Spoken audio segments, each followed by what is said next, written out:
Hallo allemaal, welkom hier in Tolhuis Tuin. Tolhuis, die heel vriendelijk zijn geweest om ons deze ruimte te lenen. Dus ik moet allereerst hen bedanken. En de jongens die ons gaan ondersteunen met techniek, daar heel erg bedankt. Dit organiseren wij samen met de platform Stop Racisme en Fascisme, samen met de XA Rebels of Colors. Ik zoek even snel, maar Kranti... Oh ja, sorry! Kranti is... wij gaan dus samen de dag door hosten, door presenteren. We doen het ook samen met Mustafa van het Palestijnse Arts International Arts Movement. Moet ik meteen zeggen van het geld van de tickets, et cetera, wat we hier ophalen, gaat naar hun project in Gaza. En dat heet ook aardtents. Dus ze willen in de tentkampen met arts een beetje de mensen ondersteunen daar. Ik ben Alejandra. En hier zien een aantal van de platforms Stop Racisme en Fascisme. Een van de mede-organisators, Rebels of Colors. En het belooft een heel leuke dag te worden. En waarom doen we dat? Waarom doen we dit? Dat is een beetje omdat we willen heel graag de straat op. We gaan ook de straat op, morgen vooral gaan we de straat op. We gaan ook andere dagen de straat op. We willen dat de fascisten niet de straat op marcheren. Daar gaan we ook de straat voor op. Er zijn zoveel redenen om de straat op te gaan. En wij bedachten samen dat er ook nog iets belangrijks is en dat is gemeenschap bouwen. Want het is niet één dag de straat op en dan klaar, of nou, de tweede dag of een derde dag de straat op. Het gaat erom dat je elkaar kent en dat je elkaar vertrouwt en dat je de tijd neemt om na te denken wat je aan het doen bent. En hoe je het aan het doen bent en wat je strategie is en hoe bereik je dingen. Dus dit is zo'n dag waarbij we dus bij elkaar komen en met elkaar gaan bespreken. We gaan ook hele interessante mensen horen. Centraal thema vandaag is dus oprukkende fascisme. Oprukkende, genormaliseerde racisme. Wat mij betreft shocking is. We hebben dus een aantal vragen die we ons stellen. En allereerst, hoe kunnen we de rechtse zondebokpolitiek verslaan? Want de meeste van ons zijn al heel veel jaren bezig. En het drukt maar op en het drukt maar op. Dus hoe kunnen we hem verslaan? En in dit wereld waar leugen en lobby's de dienst uitmaken, is de waarheid spreken nog wel genoeg? Want dat proberen we al steeds. Hè? We proberen steeds de waarheid te spreken, maar is dat voldoende? Is onze strategie, die voornamelijk en is geweldloos, is dat afdoende? Is het nog opgewassen tegen het straatgeweld dat er steeds meer in het land en overal ter wereld zichtbaar is? Is onze geweldloze strategie opgewassen tegen dat geweld? Hoe zorgen we dat de stille meerderheid duidelijke stelling gaat nemen tegen het racisme, tegen het fascisme? Hoe bereiken we de grote massa die stil is en hoe zorgen we dat ze zich uitspreken? Hoe verbinden we met elkaar? Ondanks onze verschillen en zonder dat we medeplichtig worden. Dus dat zijn best wel moeilijke vragen die wij vandaag gaan onderzoeken met elkaar. De dag is met panels, workshops, muziek. Giro en Mohammed die gaat ons verblijden met muziek. En Mustafa die daar binnenkomt. We gaan in de panels gaan we verschillende sprekers horen. Ines Kosti van de Partij voor de Dieren, Tofik van bijeen, Sarah Ghali van de FNV, die komen nog. Abdullah uit Sudan, Noy van de Transbeweging, Simone en Lucas, Lida, Jozef gaan meedoen met de gesprekken over klimaat. Dus best wel interessante mensen. Diana Salaima, Mostafa, die gaan ook meedenken over Palestina. Last but not least, we gaan ook Shihiro luisteren met haar muziek en zij gaat ons door de dag heen helpen met haar liederen. Goed. Zoals gezegd, het geld die we vandaag ophalen gaat naar het project in Gaza. Art Tent heet dat. Straks gaat Mostafa er meer over vertellen als hij hier staat. Want dit is vandaag ook 4 oktober, 3 dagen voor 7 oktober. En daar willen we toch wel echt heel erg bij stilstaan.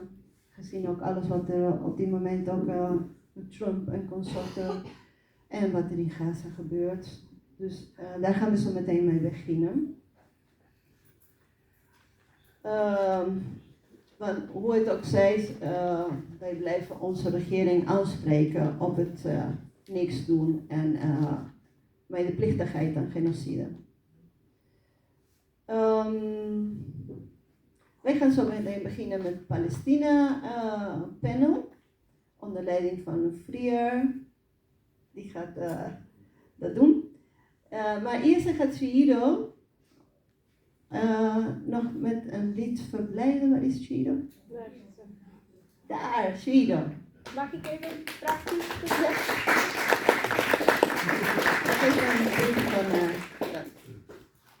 een beetje praktisch informatie. Dus thee en koffie is hier in de foyer. Dat is, u moet er wel betalen. En we hebben 15 minuten pauzes tussen elke blok. En er zijn parallel sessies en de andere kleine workshop sessies zeg maar, hier in de hoek. En eind van de dag, we willen wel shout-outs doen aan komende acties, initiatieven. Dus als je iets hebt dat je echt een shout-out wil doen, laat mij weten alsjeblieft during de dag. Dan ik aan het eind van de dag allemaal shout-outs. Ik heb een lijstje dat ik heb gemaakt. En als jij wil, voor die panelists, specifiek voor de panelists, als jij wil dat je reis gecompenseerd is, kom naar mij toe en ik regel het voor jou. Dus bedankt.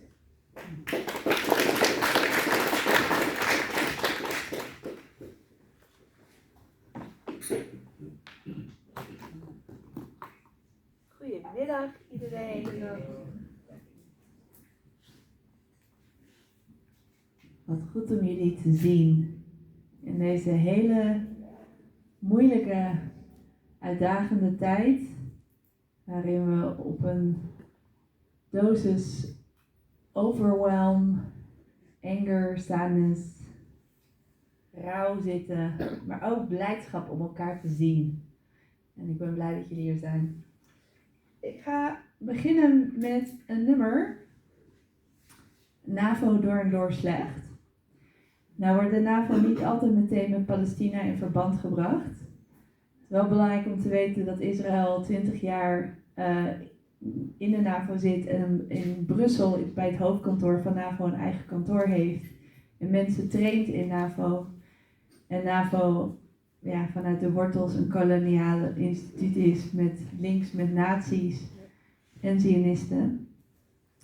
En het verbindt ook eigenlijk een beetje deze dag van NAVO slecht voor het klimaat, NAVO slecht voor Palestina en NAVO huist allemaal nazi's en racisten en fascisten. Dus als je er meer over wil weten, aangezien in Nederland heel weinig over de NAVO bekend is, raad ik dit boekje aan, NATO, What You Need to Know. Het is geschreven als een Q&A.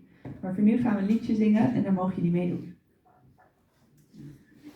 Ik zing voor en dan mogen jullie nazingen. NAVO schendt het oorlogsrecht. NAVO schendt het oorlogsrecht. NAVO schendt het milieurecht. NAVO schendt het milieurecht. NAVO schendt mensenrechten.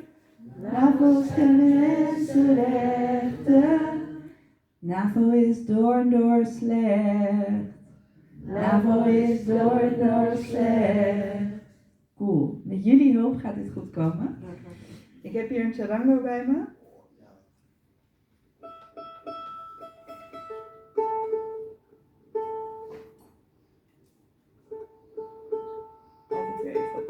temperatuur.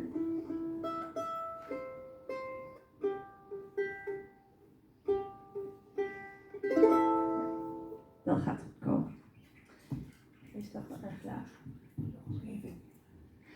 Oké, dus als het refrein komt, dan weten jullie wat jullie te doen staat. Dan mogen jullie heel goed meezingen. We beginnen met het refrein. Zo leuk.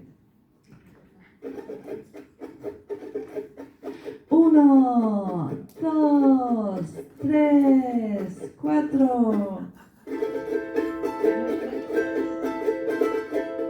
NAVO schendt het oorlogsrecht. NAVO schendt het milieurecht. NAVO schendt mensenrechten. NAVO is door slecht. Bommen maken niet veilig. Bommen maken dood.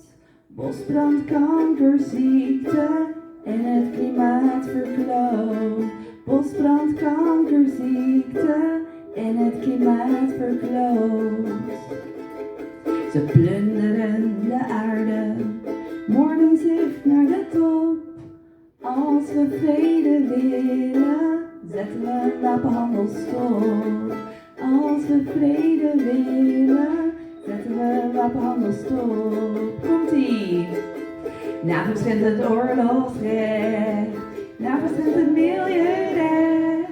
NAVO schendt mensenrechten. NAVO is door slecht. Het zijn koloniale krachten, gebundeld in een blok. 1 voor 1 gevaarlijk, samen nog meer mesten. 1 voor 1 gevaarlijk, samen nog meer mesten. Waar blijft dat wapenembargo? Sancties tegen volkerenmoord. Nee, NAVO geeft Israël een wavering support. Nee, NAVO geeft Israël een wavering support. Komt-ie! NAVO schendt het oorlogsrecht. NAVO schendt het milieurecht. NAVO schendt mensenrechten. NAVO is door slecht. Nog 1 keer. NAVO schendt het oorlogsrecht. NAVO schendt het milieurecht. NAVO schendt mensenrechten. NAVO is door slecht.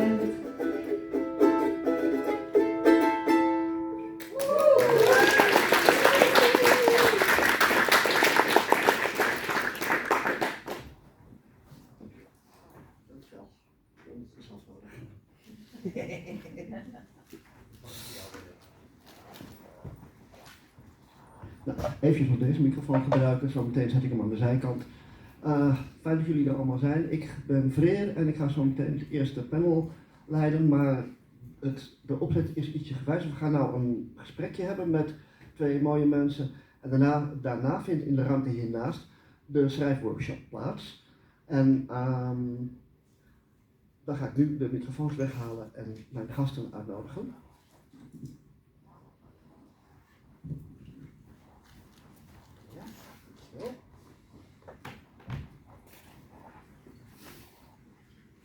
Oh, nee. Dan,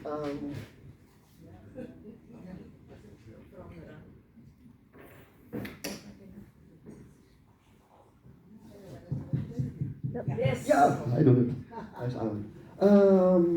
Can I have Diana Salaima and Mustafa Batari to the stage, please, to take your places here on stage for a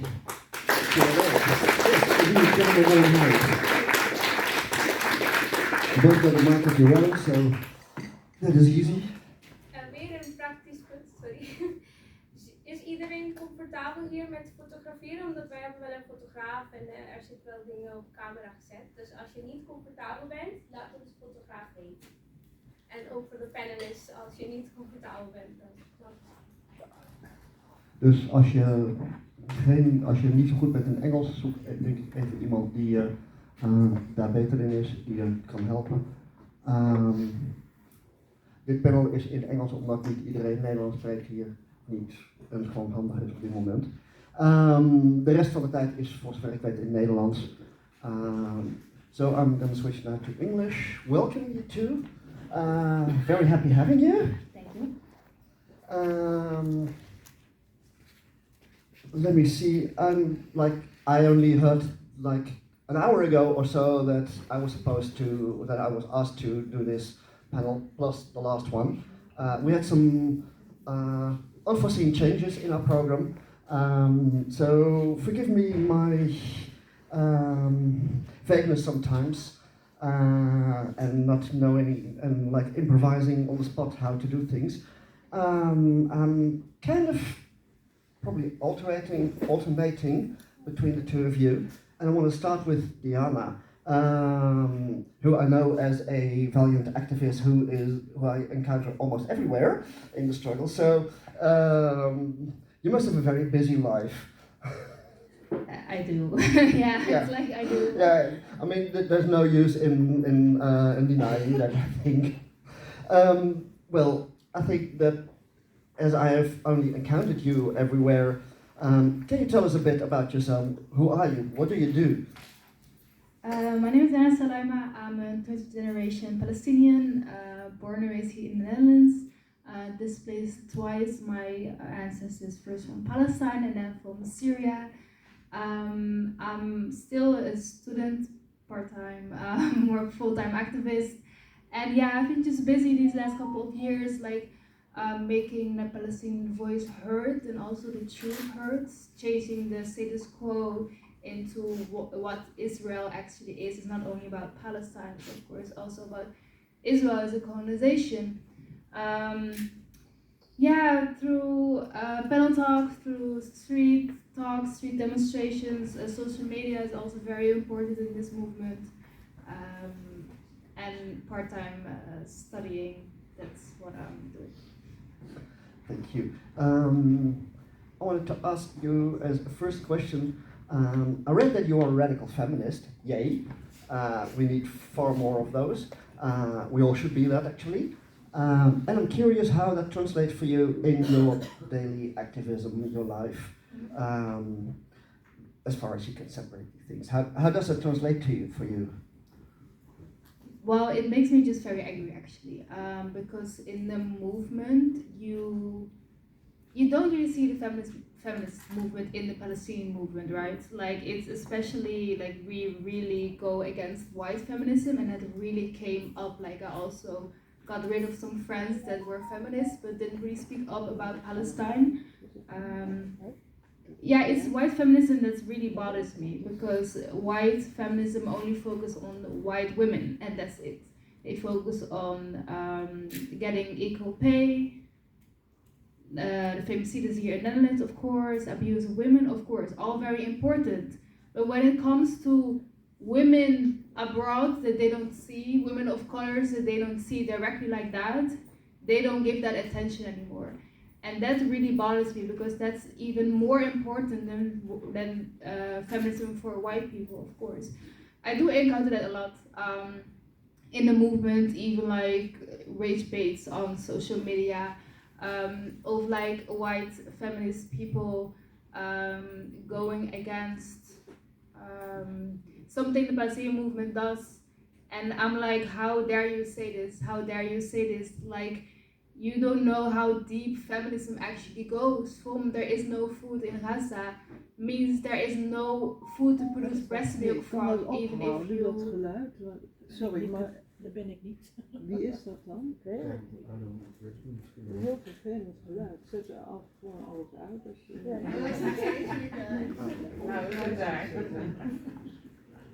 All good?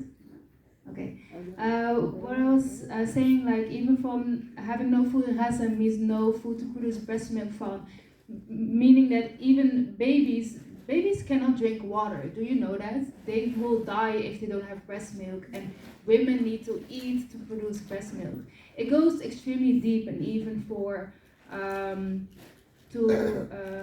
pregnancy, to deliver a baby, you need water, you need basic water. You need anesthesia because that hurts like hell. How will you do that? It's so much a long process that I feel like liberal feminism and white feminism don't want to grasp on, and that's why I call myself a radical feminist, because feminism has taken the turn of only focusing on white people and their troubles, but not anymore of people of color. Here in a movement, it's more like, yeah, I'm a woman of color, of course, and I also do see the very much difference of how women of color and how women and men are treated, basically, also from Palestinian women and Palestinian men. Same in the movement, how I feel like that the men get more attention, feel like the men grab the microphone quickly and that type of stuff. And they lay low women, I feel like. So I'm really trying to break that through as well, give the women as well the microphone, because I want to hear their voices. I want to hear the voice of their ancestors, where women are usually more connected to as well. It clashes sometimes, like in the movement itself, it clashes sometimes between women and men. And in the general movement, it definitely clashes with white/liberal feminism versus radical feminism. So I really try to make a difference out of that, like to separate them. Like, where do you stand? Are you liberal white feminism, or actually a radical feminist and care about everyone who's not only around you, but are like on the most farthest point of the earth, basically? Thank you so much. You make a very clear distinction. With a great emphasis on the need of feminism in this struggle and social struggle anyway. Mustafa, you are an artivist. Can you tell a bit about the difference between artist, activist, artivist?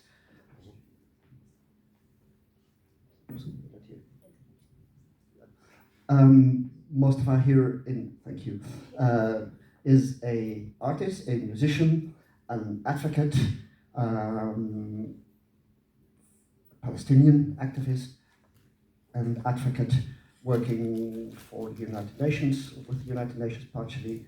And I would ask you to elaborate a little bit about and tell us a bit more about your work and who you are.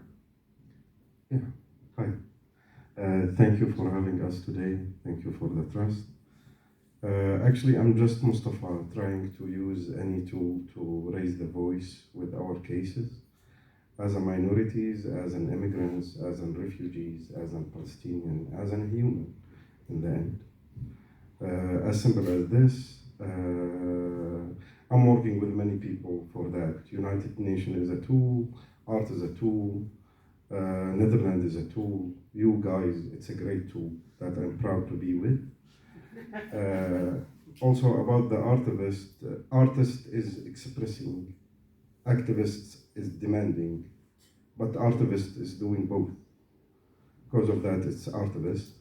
And we succeeded through the United Nations to put this phrase in the UNESCO because they were refusing to involve any art in these kind of dynamics.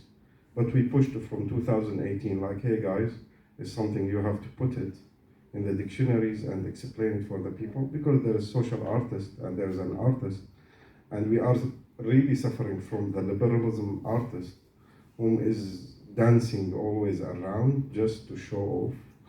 And when the thing's getting in the hot potato style, then all of them, you see them, oh my gosh, wow, great guys, why not from the beginning? Which is, we're proud if you are in our side. Because of that, we are an artist, and we will stay being artists, because there is no art without activism, because the art is expressing us, and when we express something not so cool about us, also we have to face it, and face it so well. We are facing this art, or this kind of art, with what I can name it the right direction of art. So this is the artist, and this is me also. And can you tell us a bit about where you get your inspiration from with your artivism? Yeah, actually, I born and raised in Yarmouk camp in Syria, the most beloved spot in my life. I had the chance after 14 years to return back there, and it's still beautiful as I left it. From there, from Yarmouk camp, we are living in a refugee camp, like Palestinian refugee camp, under great dictatorship system. So sieging us from everything, like can develop us or let us be more aware about our rights as a minorities. In that country, I'm talking about Damascus and Syria. So there is no music school for us. There is nothing. We are getting our education from the United Nations. So from that time, I feel like we need this, because I tried my best to get my music and dance a school with many challenging, with walking a lot, and my teacher is there, the great man sitting there, Mahmoud. Yes. Mahmoud was from the people that supporting the small artists in Yarmouk camp, because he is teaching us English and teaching us music and etc. And he opened our doors toward being in this atmosphere. And we figure out it's a great tool, because the dictatorship, because they are a bit not so educated, they don't understand really what we are doing through the art. But the real people and the people who can understand what we are doing, they can understand what we can express. While we can fake it in front of the dictatorship, in front of the Netherlands, in front of everyone, by dancing around about, no, we didn't mean it like this, we meant it in a different way, as of facing them in clever, creative way. Because in the end, they're gonna be like, oh my gosh, we get the shot, but we accept it, so we have to say, yes, it was a great war. And this is what happened in Netherlands many times, actually. From 2000, let's say 16 till now so far, we had many shows, we had many workshops, we had many things. It's really raising awareness space and bridging, and let the people talk with each other, because if we didn't talk with each other, we cannot save, or we cannot secure, or we cannot let any land free, not just Palestine. Because it's not a matter of us, just us as a Palestinian having, let's say, a lot of challenges to be here and talk with you. It's a matter of all of you guys. It's gonna eat us, all of us, beche, as you are saying. So we have to work well, we have to lobby well, we have to use all the tools that we have it in our hand in any time, and don't leave us and leave the cases when the things became calmer, because now they are talking about kind of, I don't know what, to stop killing the people. I hope to see you in the sit-ins. I hope to see you in these kind of events. I hope to see you everywhere, because really before 6-7 years we were seeing like 1% from all these population talking about these cases, talking about feminism, talking about war zones, talking about the human rights, which is something we don't have to talk about it, we have to implement it. Thank you. Thank you. Human rights are not to be talked about, or at least not only talked about. We need to talk a lot about it, but it's mostly about acting, about implementing them. Diana, as an activist who is everywhere, you know that there's a lot going on in a lot of different forms of struggle, lots of different types of actions. Finally, I think we're seeing more disruptive actions in the Netherlands, which is very good. And I wonder, because in my idea is a lot of kind of loose actions, loose groups who are doing all kind of things, and I'm wondering and worried that it's indeed mostly a lot of loose groups. Is there anything of cooperation, coordination going on or coming that you can tell us about? I mean, it's very important to acknowledge that the activism scene in Netherlands is just very young, I feel like even the last couple, I think the day before yesterday, yes, it was in The Hague. It was amazing what happened, right? It was needed. Like, how is Israel able to literally kidnap? Like, they're not even allowed to take people from international waters into their own country. They kidnapped our own citizens. Like, what else do you expect for people to get angry? Well, yesterday, what 2 days ago happened was necessary, was the bare minimum. But at the same time, in Italy, 2 million people rose up against what happened. And Italy is literally where the word fascism came from, right? So the Netherlands is just very young in the disturbing matter, but it also comes back to capitalism, how we were raised, individualism, like you need to be alone, it's just me and my family, I build a house with a big fence around it, that's it.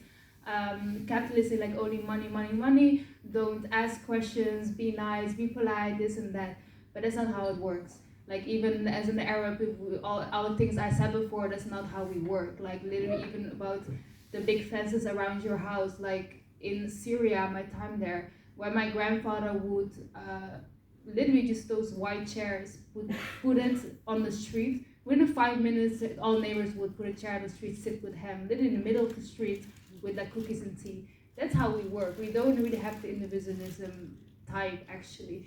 And especially not capitalism. We share everything. We think about all of our people. But yeah, the Netherlands is just very young in this type of stuff, and of course it's very scary to grow out of it. Like disturbing a train station, occupying a train station.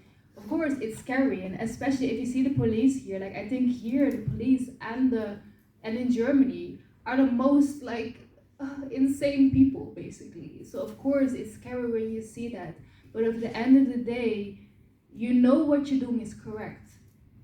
Like occupying a train station, while there is a genocide going on, it doesn't mean anything. Like trust me, in 5, 10, 20 years, they will say like, oh yeah, there was a genocide going on. And oh yeah, the Netherlands was complicit because we kept on sending things to Israel and we should never done that.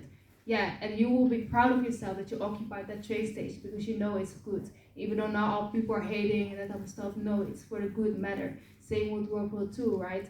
Like the resistance against the Nazis. Of course, back then it was insane to resist against the Nazis because the Nazis were everywhere. It was like the party, right?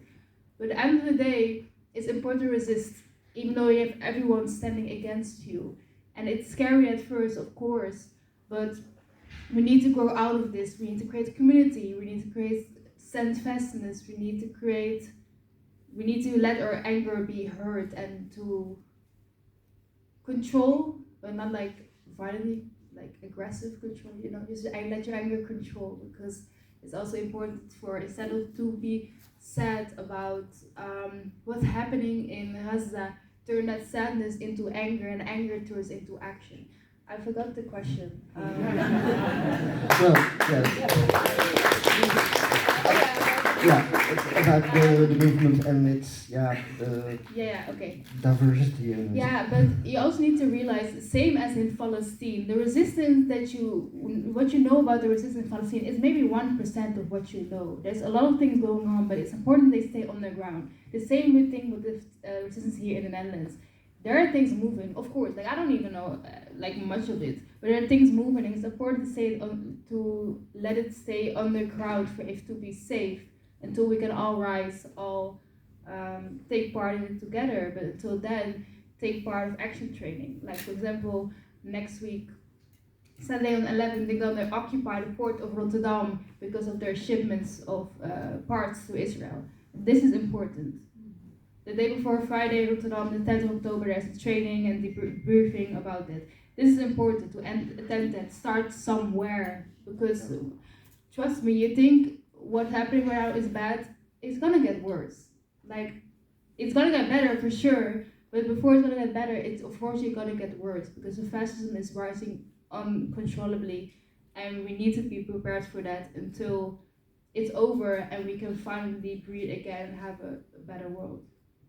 so we cannot really rest. I mean, resting is very important. Rest is resistance, though. If we don't rest, we cannot continue our activism, our struggle, our fight. But on the other hand, the fight goes on.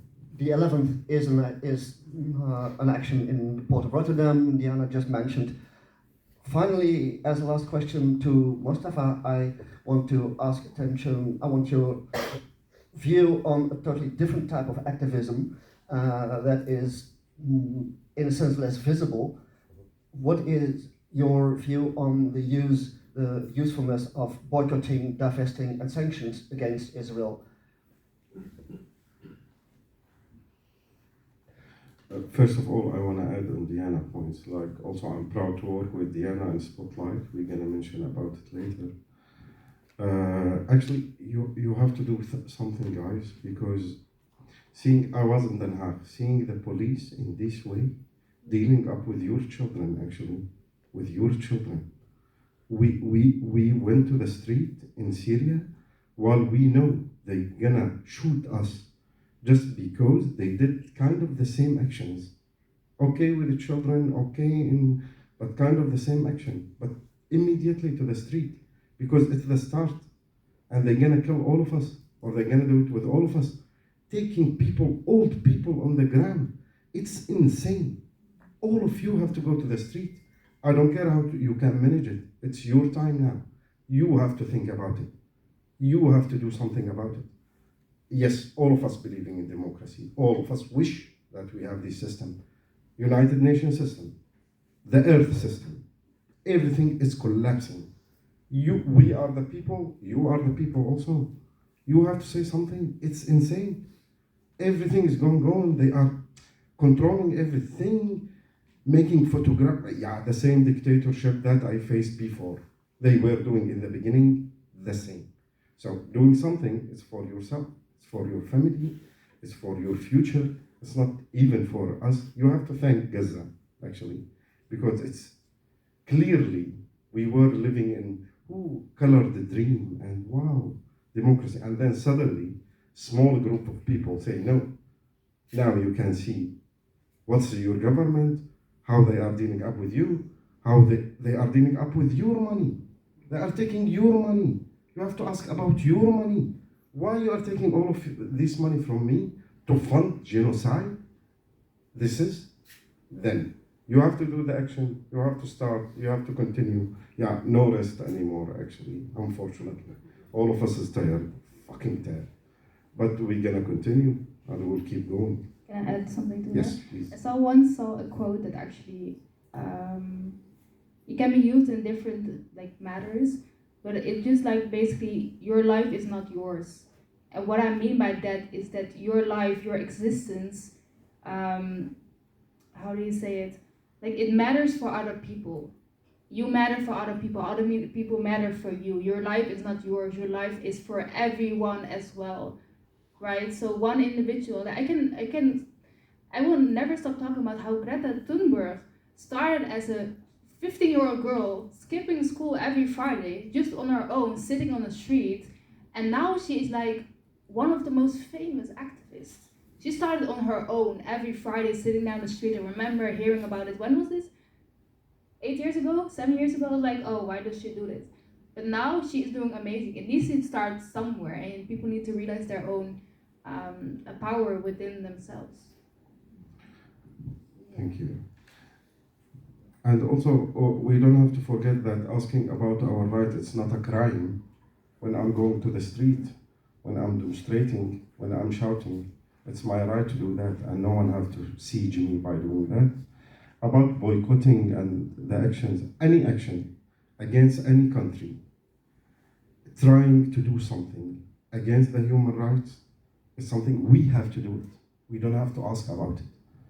Sieging these dynamics, sieging these governments, sieging these monsters is actually with everything. Try to do it everywhere with everything that you can. This is what we have to do, actually. Yeah. I think that's a good closure. We all have to do everything we can to end this genocide, to end this colonial project, to end capitalism. We have 2 minutes for burning questions before we break and move on. So we got time for 1-2 questions. Sahila. Je weet dat ik liever in het Nederlands Ja, dat is goed. Ik ben ontzettend dankbaar voor 2 geweldige sprekers hier. Ik vind het heel belangrijk om te begrijpen waarom mensen hier nauwelijks in beweging komen om Palestina aan deze beweging in de context van geopolitieke en geostrategische ontwikkelingen zien. De wereldorde in transformatie. Gevolgen is dat West-Azië sinds 2001 Dit is onderzoek van Universiteit Brown in 2023. Hele West-Azië, Noord-Afrika, Oost-Afrika heeft meer dan 5 miljoen mensen vermoord. Sinds 2001. 43 miljoen mensen zijn op vlucht of ontheemd in de regio. Dat is een hegemoniale strijd. En dat is tegen mondiale Zuid onder leiding van China. En waarom feminisme, in witte feminisme dat niet volgt, dat heeft met dit context te maken. En meerdere complexiteiten. Dit is visie van Mearsheimer. John Mearsheimer is een van 10 top wetenschappers die over geopolitieke strategieën spreekt. Op dit moment, het Westen moet naar Zuid-China om tegen China te oorlog voeren. Daardoor willen ze de hegemonie van de regio aan Israël geven en weggaan. En dat op de rug van Palestijnen, Libanezen, Soedanezen, Libische mensen, Somalië, Syrië en Irak. En de laatste is nu Iran. En daarvoor Afghanistan. Als wij niet in dit context vertellen, witte mensen zien het als een gebeurtenis die 75 jaar koloniaal project is. Maar het is veel meer. Op dit moment moet NAVO winnen. Dat is winnen tegen logistiek van China. Dit is winnen tegen strategische ontwikkelingen van energie in de regio. En dat is, het is geen vraag, het is waardering. Maar ik vraag jullie om je vraag in een bredere context te zetten, tot mensen begrijpen waarom. Dankjewel. Nou, applaus. Is er nog een laatste vraag? Nee, we hebben geen meer tijd. Oké, tijd is om. Sorry mensen. In de pauze. Dan gaan we Should I pauze. explain about the exhibition and Yes. stuff? Yes. Yeah. Just to make it easy for Ignacia, like also in the side as using any tool to support. Actually, we are also activists with the minorities globally. Like we are fighting in the shoulder of minorities everywhere. Here, even in the Netherlands, with the statelessness, with the refugees. We have many projects. We have, as a Spotlight Team, International Art, one project in Syria, Yarmouk camp. We named it Aura. It's a new project. We have project in Gaza. We started in before 2 years, November, called Art Tents. My colleague's gonna explain to you what Art Tents is. It's kind of alternative school for children and for everyone, to be frank, to create a kind of safe space for them to express themselves. This is in Gaza. We are working here also in the Netherlands in the refugee camps, also for the same mission and vision. The last initiative in Gaza, it was coming from Gaza, called Career Pigeons, which is exchanging letters between the Gazian people and the Netherlands. We are facilitating kind of workshops for this, and you're gonna be, if you write something, you're gonna be part of this exhibition, which is gonna be book later. So feel free to join the workshop with Renacia, and then you can see what we delivered from Gaza. And we have a lot of things, just we put some in the exhibition outside, and we have some examples. But in the end of this year, we're gonna print the book and start to share it with you guys, with the whole letter between the two great space in this earth, or great people in this earth, which is Gazian people and you guys. This is Career Pigeons. Welcome to the workshops. If you wanna know more about Spotlight, scan the things outside. There's flyers. Follow us in the, I don't know where, any platform that you can find us. And follow Spotlight Team MENA, because you can see more footage of Gaza as well, because Spotlight Team is very active in Gaza. Yes, actually we are proud. The greatest team that I have been worked with is Gaza team. They are amazing. They are continuing till now so far, so professional, so specific, so in the line. Like, I'm in shock, even as a Palestinian, I'm in shock how much they have this power to continue in this way. And yeah, I'm sorry that we didn't share videos with you guys about the Gaza team, but maybe we can do it in the break so you can know them, and feel free to contact them also if you want Thank you very much. See you in a bit. And shukran Mahmoud. Abu Samir al-Azim. Thank you very much. By the way, geen opdracht voor de gasten. Dank jullie wel.